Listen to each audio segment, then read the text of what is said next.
Communication, marketing, recrutement. Vos besoins ont des solutions vidéo avec Décideur TV, le studio.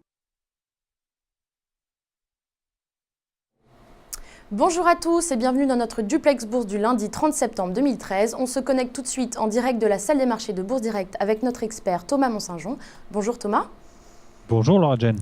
Alors la Bourse de Paris ouvre en net repli ce matin dans l'incertitude suite au débat budgétaire américain et à la crise politique italienne. Pouvez-vous nous en dire plus ? Bien sûr, alors petite déprime sur les marchés asiatiques avec une baisse d'un peu plus de 2% à Tokyo, malgré un indice PMI manufacturier HSBC en Chine qui était plutôt rassurant. Ce qui pèse vraiment sur les marchés, c'est effectivement la crise budgétaire US et le mélodrame berlusconien qui se trame en Italie.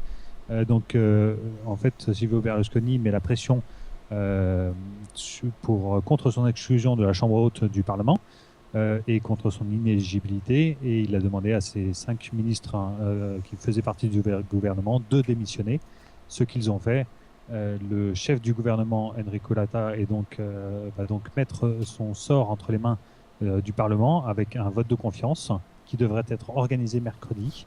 Et d'ici là, les tractations politiques devraient être assez lourdes. Les taux italiens se sont vraiment tendus sur le marché. On a atteint 4,59% ce matin.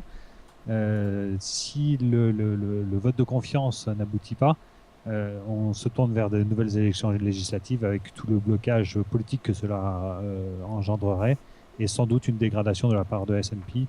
On a déjà des rumeurs qui circulent sur le marché depuis vendredi. Parallèlement, un gros événement de la semaine sera la réunion de la BCE mercredi qui se réunira à Paris. Du côté de l'analyse technique, quels sont les supports et résistances à surveiller aujourd'hui ? Alors, dans un marché en baisse, on va commencer par regarder les supports. On a une zone 4123, 4117 qui sera surveillée. Avant, une zone 4073, 4067. Au niveau des résistances, il faudra repasser au-dessus de 4163 pour infléchir cette tendance, avec un objectif 4207 dans un premier temps, et avant un objectif haut autour de 4235. Un mot maintenant sur les valeurs qui ont attiré votre attention ce matin. Ce matin, Schneider Electric est en baisse de près de 3%. UBS a dégradé la valeur.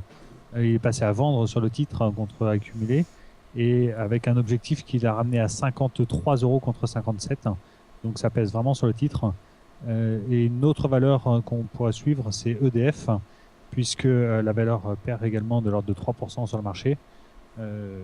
En réalité, c'est le prix auquel EDF vendra son énergie, son électricité nucléaire à ses concurrents en 2014, qui devrait être gelé et se maintenir donc à 42 € le mégawattheure, selon des informations du Figaro. La commission de régulation de l'énergie devrait annoncer cela, mais simplement début décembre. Mais ça pèse sur le titre vraiment ce matin. On termine avec un mot sur Wall Street qui a également été fragilisé par le débat budgétaire américain. À quoi peut-on s'attendre cet après-midi ? Alors, l'exercice fiscal américain s'achève ce soir à minuit. Les républicains et démocrates doivent trouver un accord sur le budget. Les républicains ont voté ce week-end en congrès le report d'1 an de la réforme de la santé d'Obama, ce qui est inacceptable pour l'administration Obama, et on ne s'achemine vraiment pas vers un accord. S'il n'y a pas d'accord sur le budget de trouver, à ce moment-là, il y aura un blocage des administrations américaines à partir de demain matin, comme ça a été le cas d'ailleurs en 1996 sous la présidence de Bill Clinton pendant quelques semaines. Cela impliquerait donc 800 000 fonctionnaires en chômage technique et cela pourrait avoir des répercussions importantes sur le PIB américain du 4e trimestre, qui pourrait être amputé de 1,4 points au maximum si la crise durait un petit peu plus longtemps. Donc il faut que républicains et démocrates trouvent un accord, et ce n'est qu'un préalable avant l'accord de nouveau à trouver pour le relèvement de la dette publique. Cela pour le mur fiscal qui interviendra à la mi-octobre.